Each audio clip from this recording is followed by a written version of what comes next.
Hey guys, welcome to another episode of Open Journal Radio. It's me, Sandberg, and I'm going to be working on the same drawing. I think tonight I'm going to be able to finish it out completely, is my hope. Although I still am having an internal debate about if I want to call it complete only after I've scanned it and then attempted to digitize it. So I may try to color it on Procreate after I get a scanned file of it. But we'll see. It's just one of those things where I definitely think as though this piece would be truly better with color. And since I believe that in my heart, I owe it to the piece and myself to try to color it. It's weird to feel as though you owe yourself something. I think probably a really big aspect of the feeling of being depressed is this idea that you don't deserve anything. At least that's the way that I experienced it when I went through it, or when I have gone through it in my life before. There's a very deep feeling of believing as though I'm not worthy or deserve some positive thing. And it's like, there's also the conjoined effect of forgetting that putting in effort yields positive outcome. Like the feeling of accomplishing something is good. But it's interesting because even as I'm stating this, I'm so aware of I remember my mindset at the time when I was depressed. It genuinely just felt like I couldn't be happy. No matter how hard I tried, it wouldn't change. And it's interesting because looking back at it now, I wonder if that's true, or as true as I remember thinking it was. I don't know. And also, to be fair, back then maybe I couldn't, but maybe I can now. That can also be true. It can be both, just at different times, in terms of it being kind of a choice versus it being not a choice. But I feel like last time I talked about the whole concept of if we have free will or not, and I don't want to it's not to say I don't want to go down that path, because I kind of probably think about that to a problematic extent. Not actually problematic, I don't think it's genuinely hurting my life or anything, but it's sort of an endless loop of a thought, do we have free will or do we not? And you can just go back and forth on that forever, which is maybe, I may have explained this last time, but forgive me if I have, but it's just this idea that I think it can be both. And maybe there's just a way for me to turn off my brain and be dude, just stop thinking about this. You can find very compelling reasons for why there is free will and why there's not free will, and how much control we have over our lives. So you could just say it's both and then be done with it, and both are true. And it's funny because I almost feel as though that's a healthy thing to do. Maybe not in complete actuality, but it's definitely not the worst thing, I feel. And I hesitate to just say I feel because I want explanations. Give me a list of reasons as to why you feel that way. Well, I feel like it's best because there are such great perspectives of both sides of that, that we have choice and we don't. That, to me, it's for example, let's talk about when I was really, really, really depressed, especially 13, 14 years old, that sort of time. I remember at the time I was living in Rwanda. So I was homeschooled the first 10 years of my life. And I grew up as the youngest of four. My dad was a surgeon, or is a surgeon right now, still practicing. And my mom was able to be a stay-at-home mom because of his income. And she really wanted to homeschool us and not to send us to the public school system, which I think has had a lot of both positive and negative drawbacks. Effects, consequences, whatever, which I guess is true of anything, but anyways, I'm sure I can get into that later. But the point being, that's kind of the context in which I grew up. So I was socialized primarily as a younger individual amongst other people. I didn't really socialize with anyone my age until I started meeting some kids in my neighborhood that were around my age, and I started hanging out with them, and we had a good time. They all went to public school. And it was kind of through like these developing relationships that me and all my siblings were like, we want to experience what public school is like. That's what all the normal kids do. That's what all the kids do. But that only lasted a few years because I was making friends probably starting around 2010, and my family moved to Rwanda in 2012, I believe it was. And we left before my birthday, before June 7th, because I think that might be true. Maybe it was a little bit later. I was just about to turn 12 or recently turned 12. And we went to the thing called Missions Training Institute, which is kind of preparing you for the experiences of culture shock and trying to explain, like prepping you for what it feels like to go through it and all this sort of stuff. And then we actually left and we went to Rwanda, and we were in a place called Kibogora, which was, at the time, because the infrastructure of the roads was not really well built out, I think it was like an 8-hour bumpy car ride, not the whole way, but a lot of the way. From the capital of Kigali to Kibogora. And it's funny because even though we went to the Missions Training Institute, I remember being completely unprepared for the way that culture shock would affect me, which I guess is probably true for anyone, but especially as a 12-year-old boy who had a very small group of friends that had only just formed outside of his own family. And so by the time that we actually ended up going to Rwanda, I had a pretty good friend group. Definitely, there was like infighting in the group. I guess nothing too abnormal from standard friend group behavior. But point being that I left all that behind, and I went to a place where all the children my age did not speak my language. And I wasn't a very determined child to learn new languages, and truthfully, I think there are some ways in which I'm grateful that I feel as though I'm sufficiently intelligent for certain things in my life, but honestly, learning new languages is probably something I could do, but I don't know. It's easy to say that. I kind of have a belief that I am not someone who's super inclined to be very gifted in picking up new languages very fast or easily, and especially not with I didn't lack the sort of sense of self that I have now, where now if I was moving somewhere new and it was going to be for an indefinite period of time, I would take a lot of effort and energy to learn the language, and especially once I was already there. But instead, when I got there and I couldn't connect with anyone really my age, I kind of just reverted to spending all my time on the insanely slow internet, watching YouTube videos of people playing video games together and being friends together, and avoiding my literal current external reality. And I think that really got hard for me because I was basically in an environment where it was impossible for me to socialize with anyone because I didn't really know the language. I could play with them, play tag or play games, really simple games, but not the sort of social connection that I really needed. And that continued to lack for me from 2012, 2013, 2014. And there's a lot of damage done to my psyche because of that time, because I was not having social experiences that everyone should be having at that age. It's a very vital age for you to be developing socially, making friends, whatever. And who knows, maybe if I was home, I just would have still been awkward and it would have been hard anyways. Those are hard years for pretty much anyone. But given the context, it was especially hard on me, I think, because I just lacked the ability to make social connections. I didn't even speak the same language. So that was pretty hard.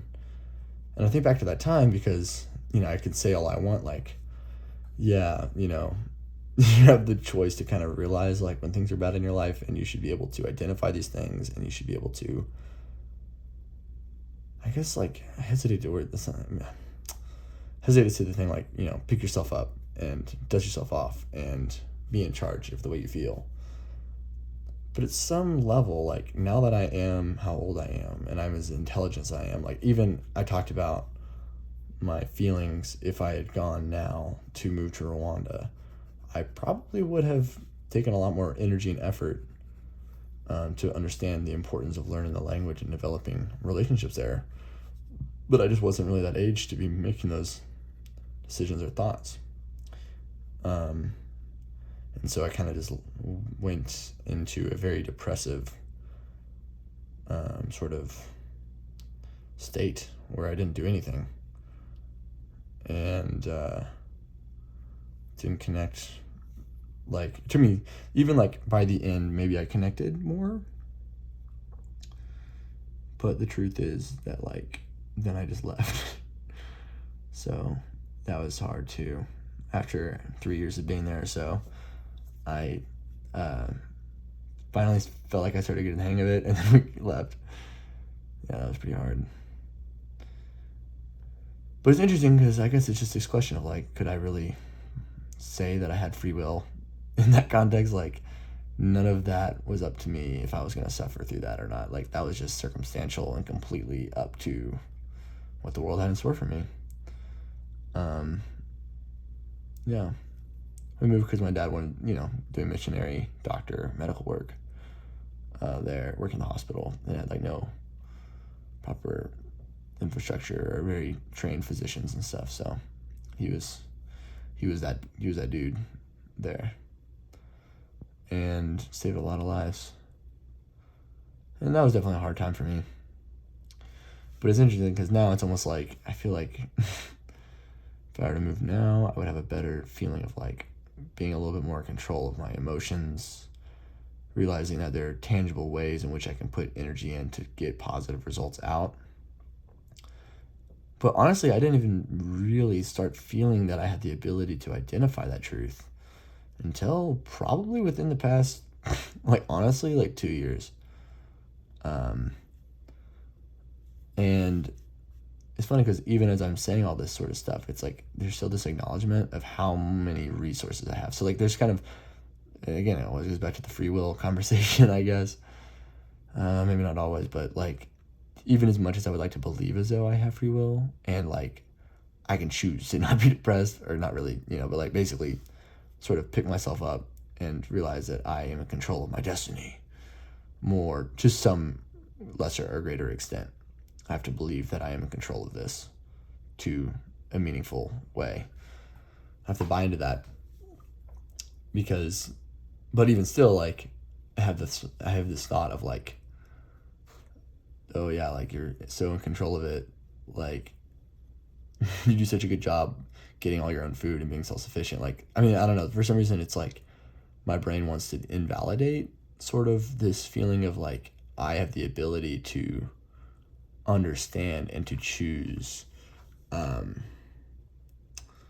happiness, because I lack the ability, because I'm in such a privileged place in the world. Like, there's a supermarket that I can go to and get food from consistently, and I never have to worry about if there's going to be food there. It's just, it's very simple. Life is very simple. There's roads, consistent internet, consistent electricity. All this is true about my life.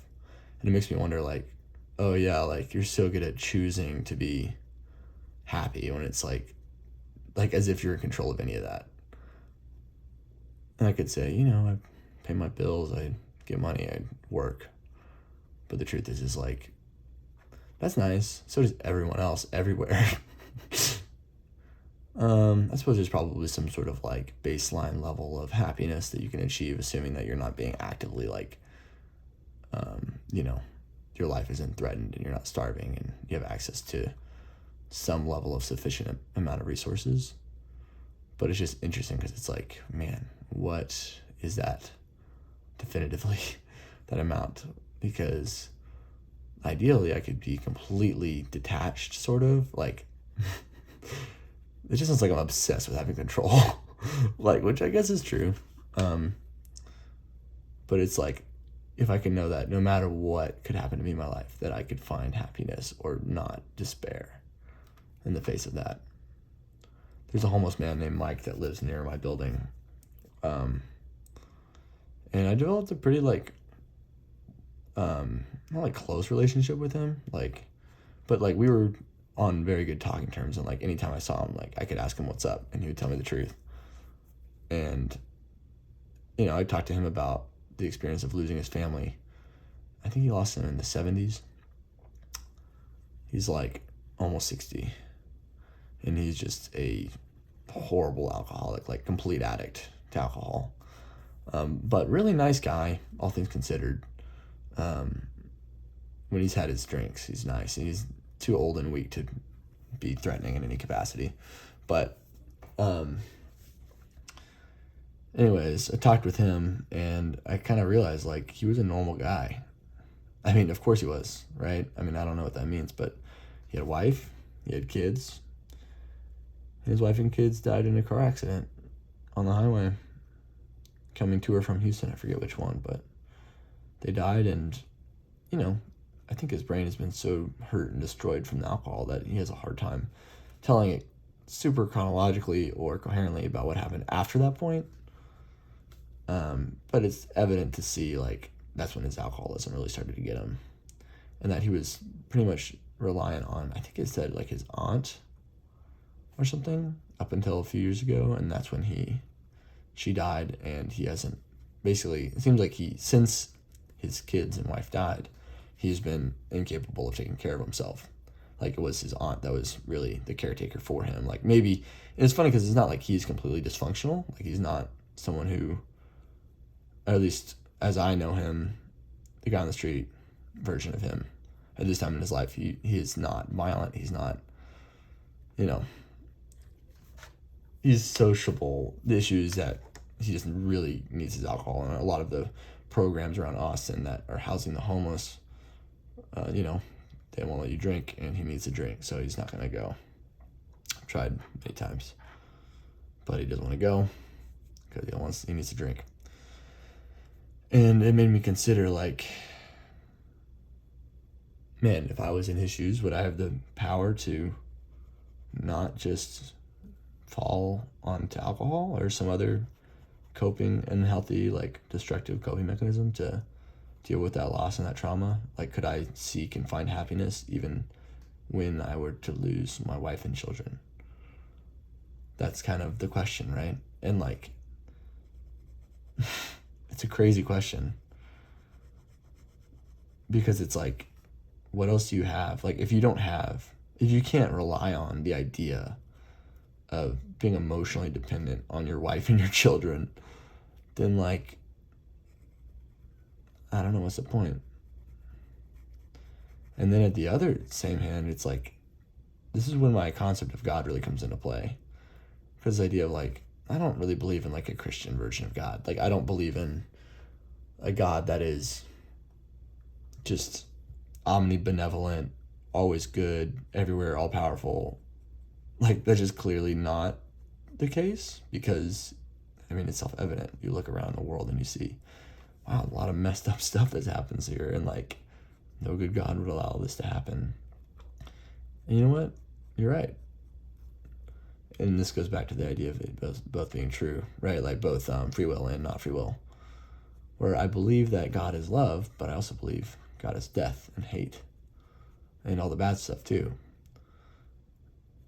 And then you might ask, well, what's the point of calling it God? Like, if it's all these things, what's the point? And I get to say, I believe it can be both ways, in the sense that I believe that I get to worship the God of love, and I get to worship that God is love, while looking past the reality that God is also hate. It means I can still worship that thing, and it is both of those things, but I also get to choose to worship which God I want, because I get to have free will. I get to choose. But at the same token, I can't choose, because God is, when I worship the God of love, I'm also worshiping God, everything. Hate, fear, death, all of it. But somehow contradictorily, I get to also worship the God of love, even though that's the reality of God. And in my mind, it's kind of like this thing that you kind of see true time and time again, where, like, you won't ever find a perfect person. There's no such thing, like, as just a person who is just perfect, like, is completely 100% successfully sociable, is 100% all of their life completely the best partner that they can be. Like, and even as I say this, like, I don't know, those people could exist, like, depending on how you measure it, maybe to their specific partner, or, whatever it could be. But generally speaking, I believe that there is no perfect person, any way you slice it. And why would God be perfect? Like, in terms of love, right? In terms of that standard of like, God is all good. He's perfect in that way. Why? Why does he need to be? And then I think if we were to admit and get into the idea of like, what does it mean if God isn't that? If God is also hate and death and all these horrible things, why worship that God? And it's because God is also love and beauty and like all the good things too. And whether or not, we could get into the specifics on what's the utility in worshiping God, at least for myself, right? I can't really speak for anyone else on this matter. But I do know that for me, there's just undeniable truth that there is something, and it is so much far greater than what I am. I am an aspect of that something, of the nature of existence, right? I'm definitely a part of it. I'm one small part looking out into the infinite void of time and space and people and feelings and all of it. I'm just one tiny little infinite speck. I'm just staring. And yet there's this realization, right, that it's infinitely complex and ever changing. And it's so confusing. And how could it be one thing? But then also there's this other realization that like no matter what this sort of experience could ever end up being and turn into for our own narrative or whatever, the very bottom is just that there is something. There is something. Even after we die, there's still going to be something. There's something behind all this, behind the human perception, behind human emotion, behind my drawing, behind the paper, behind the phone and the audio that's recording this and the context in which you're listening to this.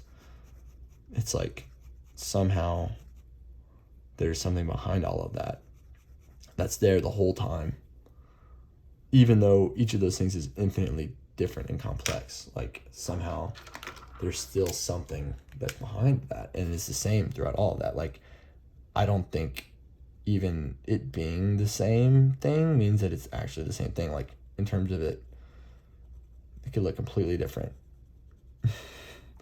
But it's something. There's something there, right? Doesn't mean that it's a human, like a sentience, like the way that we experience our intelligence. It doesn't mean that God is that. I mean, that is God, but God is more than that. God is more than everything. Like he is everything. It's everything. I even call it he, which is silly because, of course, it is so far removed from pronouns and gender and human constructs.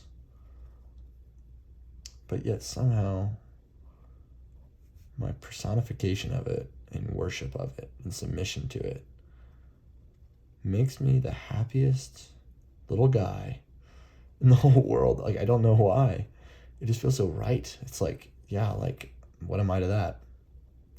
Literally nothing. And why does it feel so good to, like, admit that? Maybe because I just believe it's true. It feels good to have truth in my life. Something consistent, I guess. But it's confusing because it's like, well, why do you worship a thing that's so bad? And it's like, why would I fall in love with a human?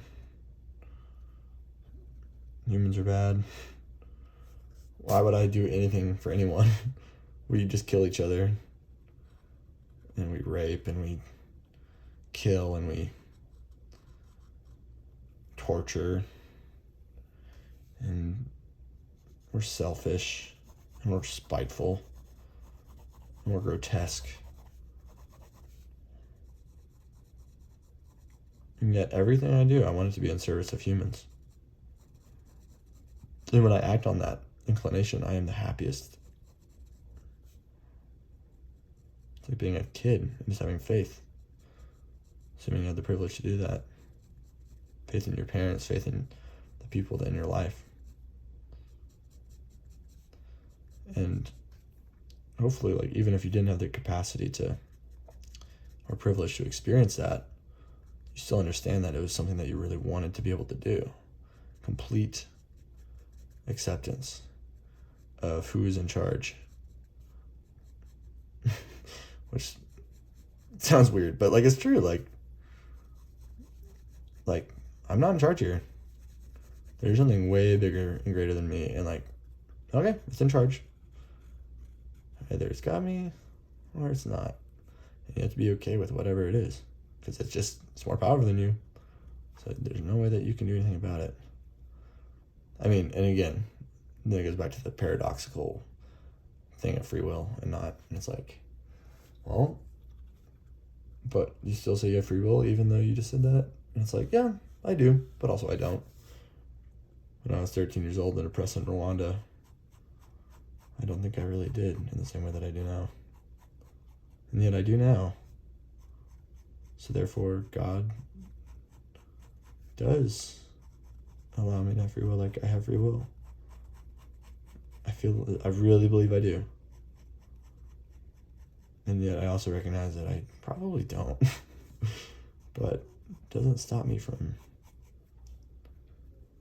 doing it, from acting on it. And the more I act on it, the more that I pursue it, the happier and more successful I become. My art, my relationships, my spirituality, and what that means to me. It allows me to be in a way that feels so cathartic. And it's just faith and belief in something. And whatever the way that I've constructed it allows me to not feel as though I need to go to any particular institution or group of people and get their approval of that. Not to say that I think everyone who's like a fan or a part of an organized religion is doing that. It's just more like, I don't have to do that. And yeah, I do know that it feels good to talk to God. It feels good to talk to God, to tell it everything, right? Even if I don't actually know it's there, I don't really hear a voice. It's just like this belief in something that knows everything about me and every other thing inside of everything. And I can be like, hey, God, what's up? How you doing? And I get to just like talk to myself in that capacity, which feels really nice. But it's like complete 100% honesty. And I start asking that concept of sentience, complete and utter knowledge and intelligence and everything. And through that, I'm able to get really personal and very honest with myself. It's almost like I'm jumping into the perspective of God. Like, it's kind of like I'm acting. Like, and I don't think that's a bad thing. Like, nevertheless, I really try to turn my brain on for it. I'm really there for it. And I really have faith in it. And through that, I'm able to really feel as though, almost like what it feels like to, what would God say in this situation? What would something that is completely powerful, completely benevolent, completely detached from any sort of physical fear, what would it do in this situation? And with that sort of questioning, it's like I can kind of always figure it out. I added a big thing right there, a little squinty mark on the eyeball, on the eye hole. I think it works. I think a little bit more detail in here isn't a bad thing, that's for sure. Feels like his face is lacking a little bit of character. Perhaps a little bit more definition of the cheekbones. I'm being so cautious about this. I do not want to fuck this up. Because like this is the focal point of the whole thing. And if I like make this,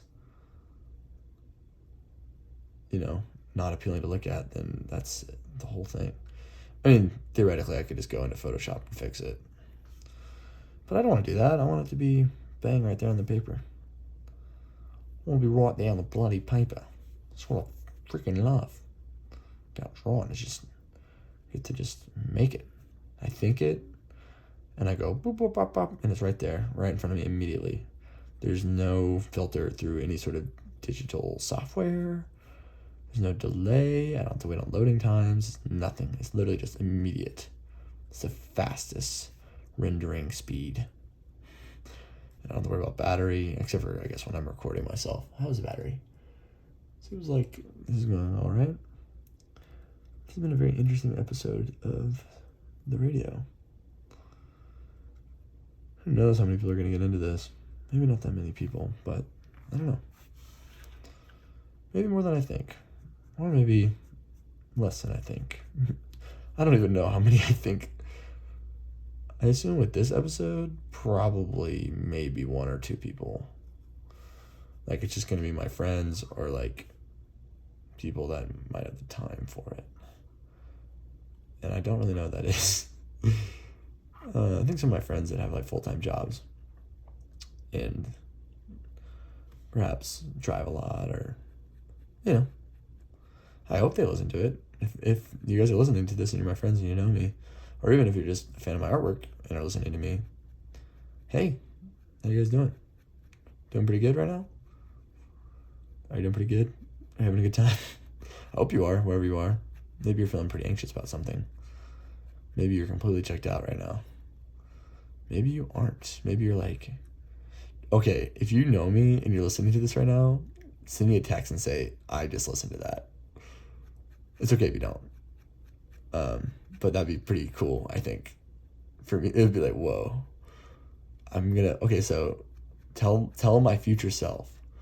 Text me. Oh my God, this is crazy. What should I say to myself?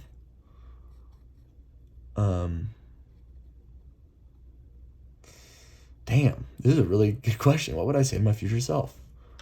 That theoretically this could actually happen in real life. Damn. What would I want to know? Or what would I want myself to reflect on?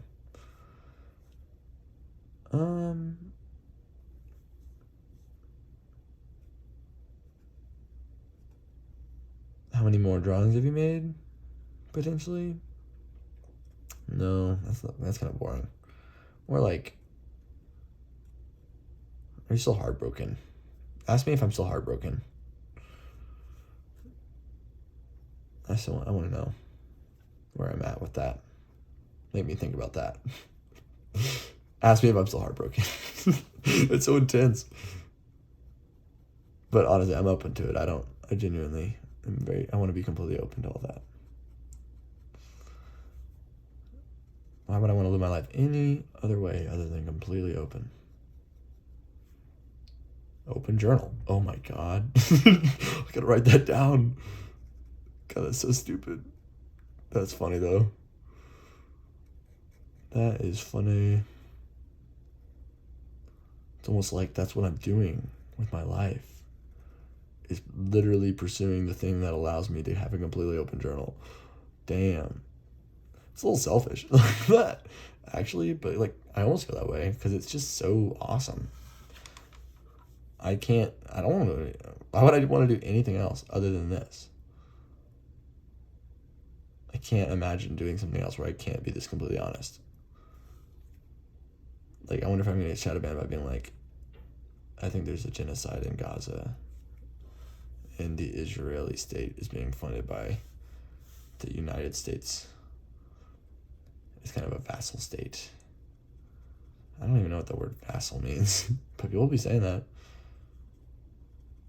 But now, definitely my video just got shadow banned and flagged, and so did my whole channel.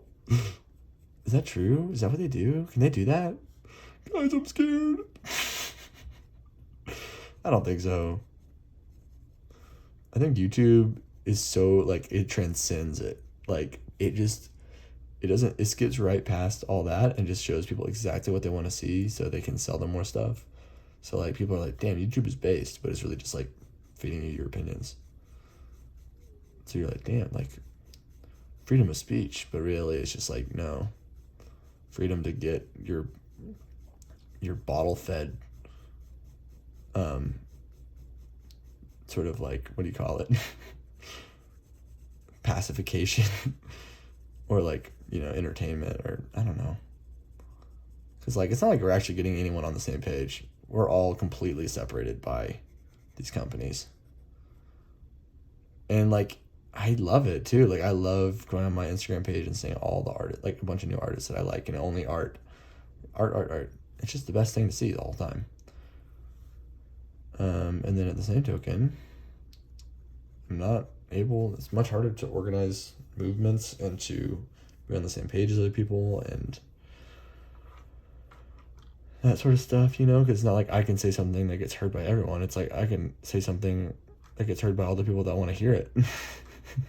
So what's the point of me saying it? Like, what could I possibly say that you would be like, damn, Sam completely just is spitting hard truth right now, and I wouldn't normally eat this up, but I decided to go, and I'm like 40 minutes into a freaking random ramble called Open Journal Radio. And at this moment, he just, through raw charisma and power, he just completely changed my worldview. There was no aspect of me that was already predisposed to like internalizing this information. He just drew me right into it. This wasn't because I chose to do this and like I want to be here. This is just raw persuasion. Oh my God, that's so funny.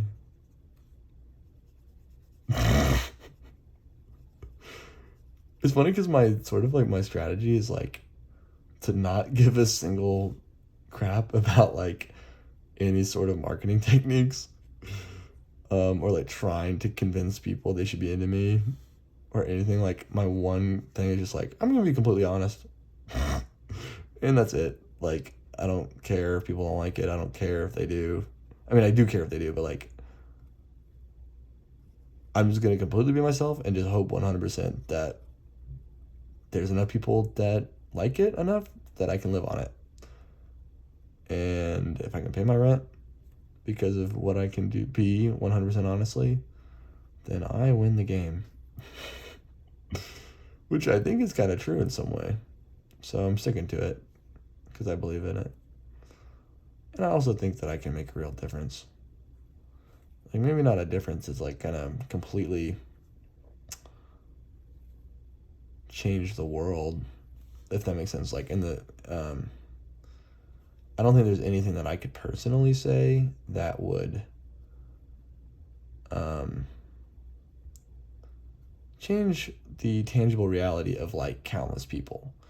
But I do think I have the possibility to affect the personal lives of a few. That could maybe, that could be something. That is something. It's significant. Like, it's easy for me to downplay the significance of that role. But if I were to think about, the individuals in my life that have completely changed my emotional state at any given moment, to me, they're my entire universe. And I'm not trying to say that I'm like anyone's entire universe, but I am trying to say that if I can provide entertainment to a very small group of people, but do so authentically and in a real way, then yeah, of course that's meaningful. And there's no reason for me to believe anything else. Plus, I like it. It's good for me. It's good for me. It's good for me, then I can believe that it's good for other people too.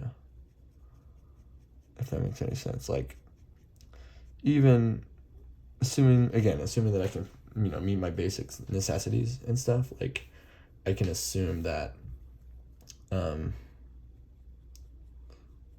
can basically assume that even just to the limited amount of personal interactions I have in my life, like, if I'm being happy with what I do, then I can spread that positivity to just people around me in little interactions and feel confident connecting with new people and developing new communities and relationships. Like, one healthy node can improve the lives of many other nodes around it.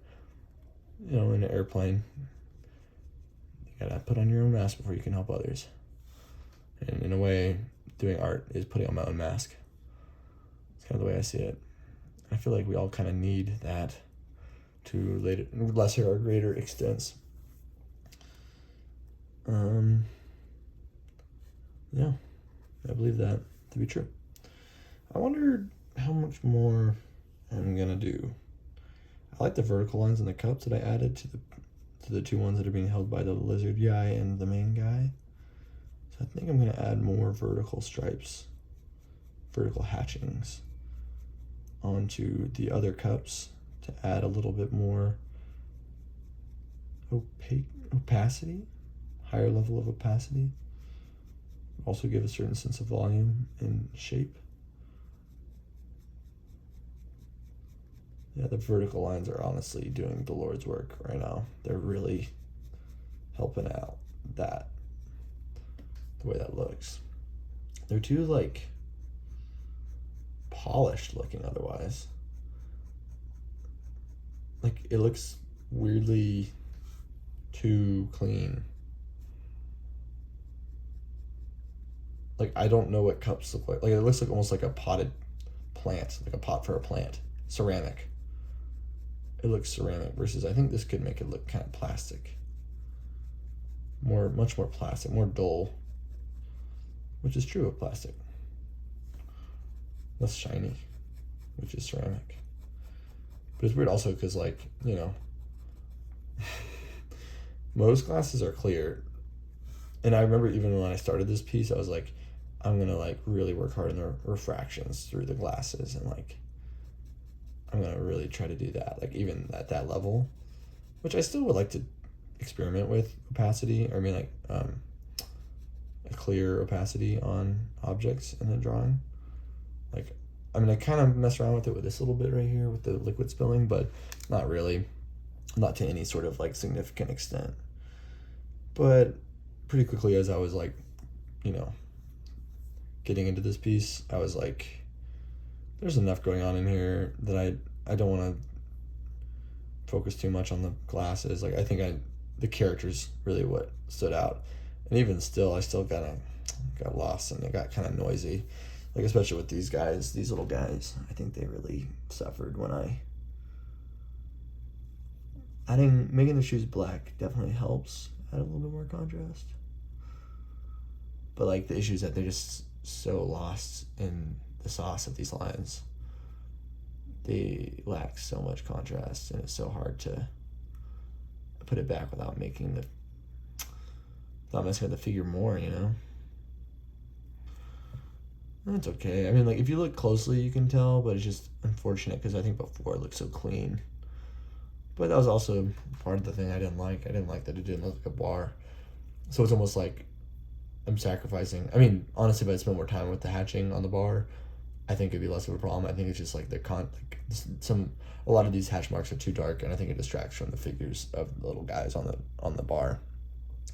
But in general, I still think it's good. Like you can still definitely tell what it is if you look at it more closely. But I think it doesn't read nearly as well as it used to, which is fine.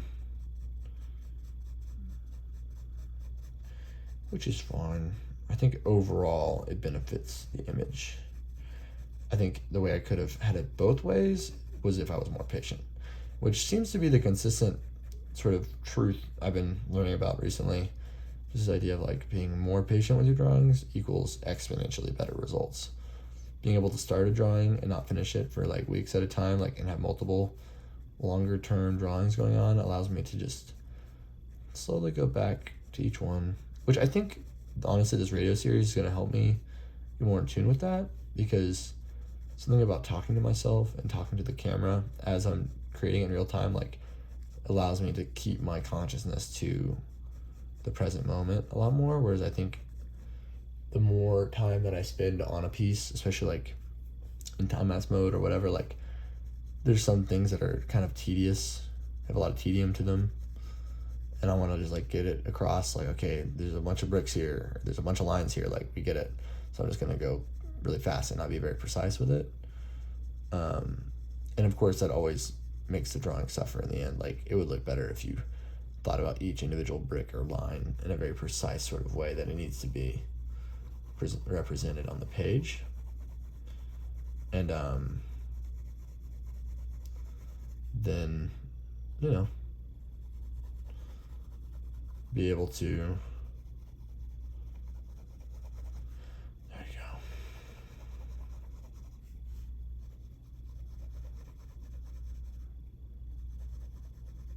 I think I completely lost what I was just saying. Basically, doing this allows me to be a little bit more present and more patient. And I think there's a lot of things in my life where I need to be more patient about, including the success of this business, the success of a particular piece of artwork, or the frequency to which I create my artwork, or response times from applications to residencies or whatever it could be. Realizing that the whole thing takes a lot of time and process. And you're going to get there, but it's just going to take more time. And you should be, that's where life takes place, is in the actual happening and waiting of a thing, or creation of a thing, which still requires patience. So, patience is good. End of thoughts on that one. Patience is good, and I'm often the least happy in my life when I am forgetting to be patient and making my, least impressive work, and yada, yada, yada. Keep going. Patience is everything. Conclusion. Didn't I already just say that? Basically, you just said that. Whatever. Okay. I mean, damn, dude. What else are you gonna do? I could honestly do little hearts on the devil's shirt. I think that would be funny.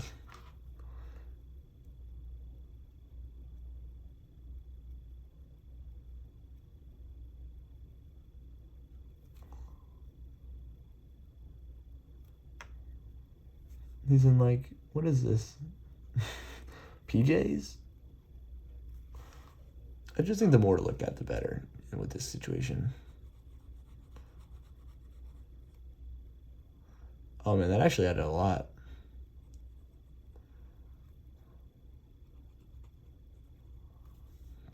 You notice that one little line to show the body of the devil?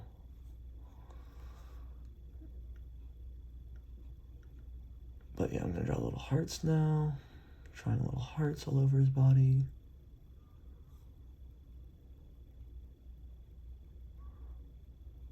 I can't believe how much time is passing.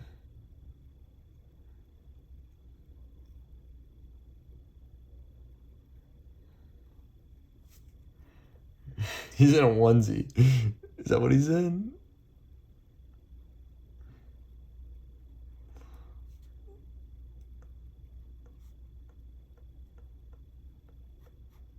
I think he's in a onesie, bro. He's in a onesie. Wow, that's crazy. He's in a onesie.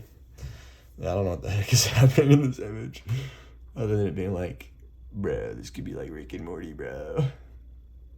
Kind of stoner. Definitely a stoner piece, which I'm okay with. I mean, in general, I wouldn't want this to be my primary style, but I'm having a lot of fun with it. I think you can feel it. Okay, well, pretty tired. I think I'm done with this for now. I think the next step is to digitize and color it. So, yep, that's pretty much it.